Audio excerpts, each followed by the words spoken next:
शुभ दुपार मैत्रिणींनो. आज सकाळी नेमका उठायला खूप उशीर झाला होता. रात्रीची भांडी पण घासून ठेवली नव्हती आणि पीठ वगैरे पण मळायचं होतं. मग पटपट पटपट आवरून घेतलं. अर्धा तासच राहिला होता. मग भांडी घासून घेतली, मटकीची भाजी टाकली, तोपर्यंत पीठ मळून घेतलं. मग पीठ मळून घेतल्यानंतर भात लावला, तोपर्यंत पीठ छान मुरलं होतं. मग चपात्या करून घेतल्या.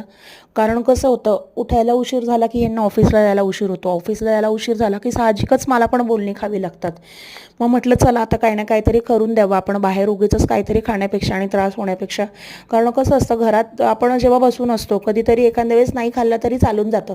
पण बाहेर जे जातात लहान मुले म्हणा किंवा जे ऑफिसला जातात, तर त्यांनी हेल्दी जेवण शक्यतो घरातलंच बनवलेलं खायला हवं, जेणेकरून हेल्थ पण चांगली राहते आणि बाकीचे जे त्रास होतात ते पण होत नाही. आणि ह्या डब्यामध्ये जेवण 4 ते 5 तास गरम राहतं. आजचा व्हिडिओ कसा वाटला मला नक्की कमेंट करून सांगा. तोपर्यंत बाय.